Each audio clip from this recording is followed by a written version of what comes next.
نکاح نہ کرنے پر نقصان کیا ہوتا ہے؟ آقا علیہ الصلوۃ والسلام کی ایک طویل روایت ہے، ابو ذر راوی ہے، فرماتے ہیں ایک صحابی کو آتا دیکھا، نبی علیہ الصلوۃ والسلام نے ارشاد فرمایا تمہارے پاس کیا تم نے نکاح کیا ہے؟ نہیں یا رسول اللہ نکاح نہیں کیا۔ کیا مال کی حاجت ہے؟ بیوی رکھ سکتے ہو؟ جی یا رسول اللہ ضرور رکھ سکتا ہوں۔ تو نبی علیہ الصلوۃ والسلام نے ارشاد فرمایا تم میں سے ہر وہ شخص شیطان کے بھائی ہیں جو کنوارے ہیں، اور زندوں میں بدترین افراد وہ ہیں جو کنوارے ہیں شادی نہیں کر رہے، مردوں میں بھی بدترین افراد وہ ہیں جو کنوارے مر رہے ہیں شادی نہیں ہے۔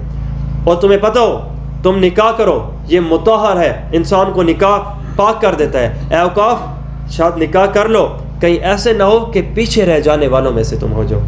یہ نکاح کے انداز ہیں۔ آج کئی افراد ایسے ہیں کہ جو کسی نہ کسی وجہ سے یہ سمجھتے ہیں نہیں میرے بھائیو، آج ہمارا نوجوان تو سمجھتا ہے کہ جب پورا بن جاؤں گا تو پھر اس کے بعد نکاح کروں گا۔ میں ایک ایسے بندے کو ایک ذریعے سے جانتا ہوں کہ جو امریکہ میں رہنے والا 53 سال کی عمر میں نکاح کر رہا ہے، اور اب تک نکاح نہ کرنے کی وجہ یہ تھوڑا بڑھ گنا، تھوڑا کما گنا۔ بھائی یہ طریقہ نہیں ہوتا۔ آپ کو پتہ ہے شادی کے بہت سارے مقاصد میں ایک مقصد اولاد ہے۔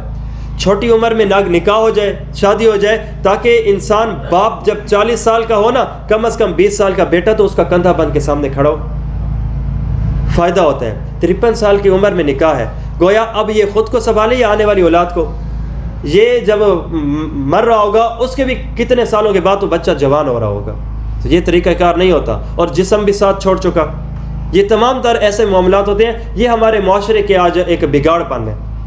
جہاں پہ ایک اچھی چیز پروان چڑھنا چھوٹ جائے تو اس کے مقابلے میں آنے والی برائی خود بخود عام ہو جاتی ہے۔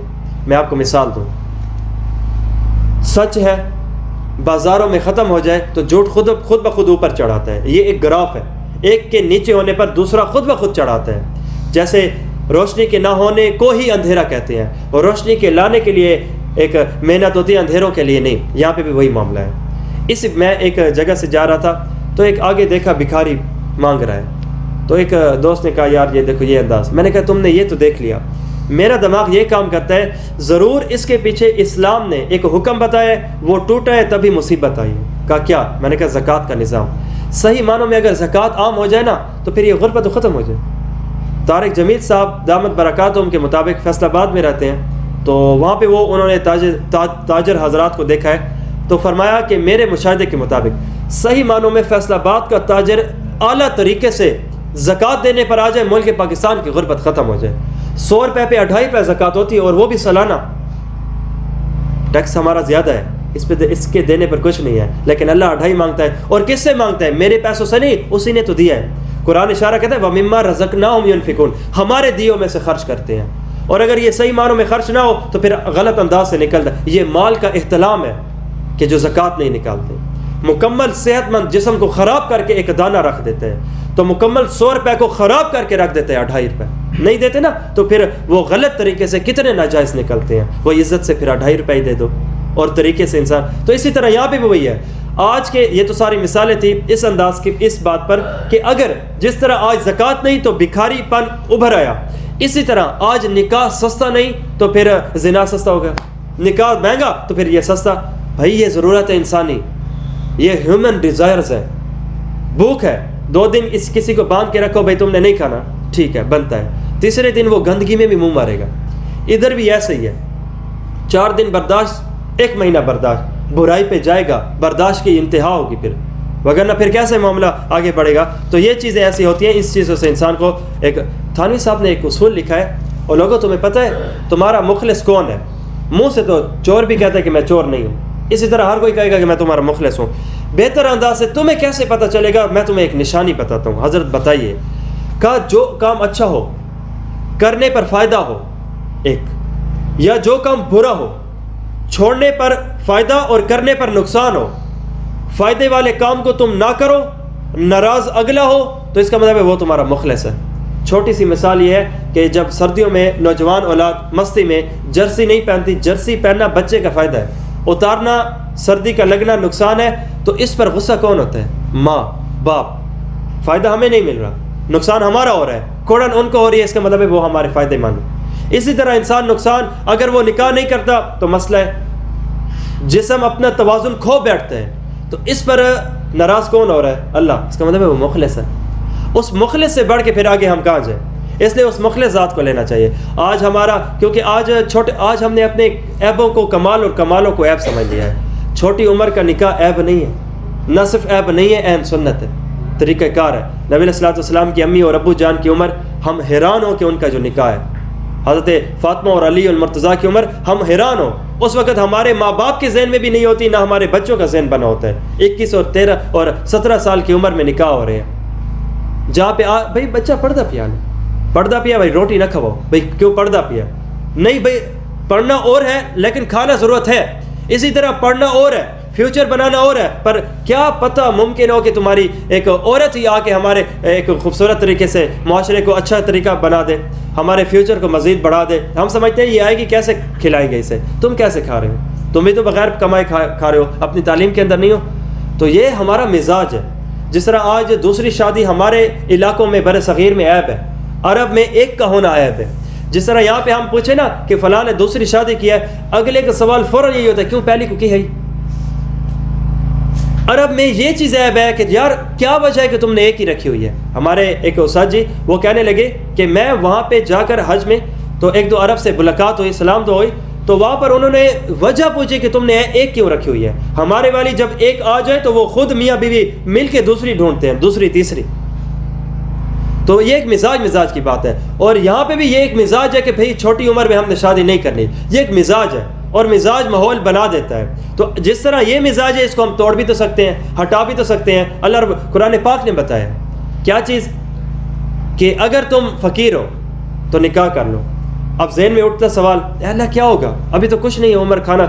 اللہ رب العزت ممکن ہے کہ اپنے فضل سے تمہارے مسئلے حل کر کے رکھ دے. تو ایک ہماری سوچ ہے نکاح نہیں کریں گے پھر کھائیں پیئیں گے زندہ رہیں گے, وگرنہ کوئی مسئلہ نہ بن جائے. اور قرآن پاک نے اس کا الٹ بتایا. قرآن پاک میں اللہ رب العزت نے میاں اور بیوی کے جو معاملات بتائے ہیں, محبت کے لیے 2 الفاظ ارشاد فرمایا سورۃ الروم میں, مودتاً و رحمتاً, کہ محبت بھی ہوتی ہے شفقت بھی ہوتی ہے. میاں اور بیوی کی 2 عمریں خاص ہیں, جوانی کی اور بڑھاپے کی. جوانی میں محبت, اس لیے اللہ رب العزت نے فرمایا مودتاً, اس میں محبت ہوتی ہے آپس میں. پھر اس کے بعد جو بڑھاپا ہوتا ہے, اب یہ ایک دوسرے کے قریب نہیں آ سکتے. تو اب کون سی چیز ہے جو ان کو درمیان میں آپس میں اٹیچ کر کے رکھے گی؟ قرآن پاک نے بتایا ورحمتاً, ہماری طرف سے ایک خاص حلال کا رشتہ ہے نا, تو محبت پیدا کر دیتے ہیں. احساس کی پھر دنیا ہوتی ہے. بیوی کہتی ہے اس نے جو ہڈی کی آج مکھ بھی نکالی ہے نا, میرے لیے نکالی ہے. اس نے آج داڑھی سفید میرے لیے کی ہے. اور عورت کے لیے خاوند کے جذبات بھی, مرد کے لیے خاوند کے جذبات بھی یہی ہو جاتے ہیں. مرد کہتا ہے کہ یہ آج جو بوڑھی ہو چکی ہے, آج گھٹنوں میں تکلیف ہے یا کمر جھکی ہوئی ہے, اس نے میری اولاد کی خاطر ایسے کیا ہے. یہ محبت بھرے جذبات ہو جاتے ہیں. اور حدیث پاک کے مطابق ایک وہ ہے جو کنوارا ہے نماز پڑھتا ہے, ایک وہ ہے جو شادی شدہ ہے نماز پڑھتا ہے. شادی شدہ کو 21 درجہ پلس پوائنٹ ہو کر نماز کا ثواب ملتا ہے ایز کمپیئر ٹو کنوارا. کیا وجہ ہے؟ کچھ تو وجہ ہے. جسمانی طور پہ شریعت نے کچھ تو ایک مثبت تبدیلی سمجھی ہے, اس وجہ سے یہ اس کا فائدہ ہو جاتا ہے. اور پھر اس کے بعد آگے پرہیزگاری, بہت سارے اس کے فائدے ہیں. پرہیزگاری, نسل کا بڑھنا, حکم کا پورا ہونا, نگاہ کا جھکنا. حدیث پاک کے مطابق 3 چیزوں میں جلدی کیا کرو. نمبر 1 کہ جب عورت بالغ ہو چکے ہیں تو پھر اس کے میل کا خاوند ڈھونڈو.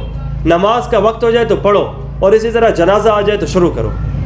تو کائنات کا سب سے پہلا رشتہ کون سا ہے؟ ماں باپ کا نہیں ہے, میاں بیوی کا, آدم اور حوا. تو پہلا جو رشتہ ہے خوبصورتی بھرا, آج بھی اسے قائم رکھیں گے. حدیث پاک میں بہت سارے انداز بتائے گئے ہیں.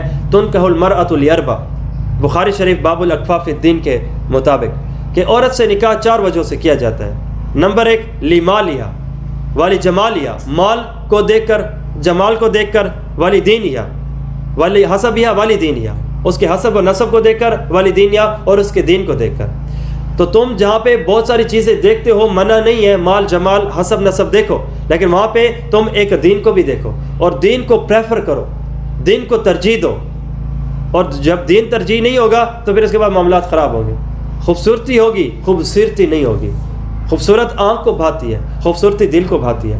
آنکھ کی لذت کا سامان ہوگا, دل کا معاملہ نہیں ہوگا. تو دل انسان کا اصل ہوتا ہے. اس وجہ حدیث پاک کے مطابق صحیح مسلم کتاب الحج, رسول اللہ صلی اللہ علیہ وسلم ارشاد فرماتے ہیں کہ الدنیا کلھا متاع, تمام تر دنیا یہ نفع گاہ ہے. وخیر متاع الدنیا, اور اس میں بہتر نفع کی چیز المرأۃ الصالحہ, نیک عورت ہے. حدیث پاک کے مطابق 4 چیزیں ہیں. جو تمام تر سنت انبیاء علیہ السلام میں چلی ہیں. ترمذی شریف کتاب النکاح کے مطابق. نمبر 1 الحیا، حیات. نمبر 2 والتعطر، خوشبو. والسواک، مسواک. تیسرا نکاح. یہ وہ خوبصورت عمل ہے. فرمایا جاتا ہے کہ آتی مدد بعض اوقات رک جاتی ہے کنوارے ہونے کی وجہ سے. تو یہ اللہ رب العزت کی مددوں کے اندر بہت ساری وجوہات، فائدے میں ایک فائدہ یہ بھی ہوتا ہے، تو اس وجہ سے اس کو چھوڑنا نہیں چاہیے. اور آگے پرامن معاشرہ بھی ہوتا ہے.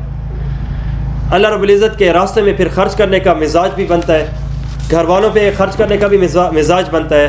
اور جو حدیث پاک کے مطابق مسلم شریف کی روایت ہے، ایک خرچ وہ ہے جو تم باہر اللہ کے راستے میں کرتے ہو، دوسرا خرچ یہ ہے کہ تم اپنے گھر والوں پہ کرتے ہو.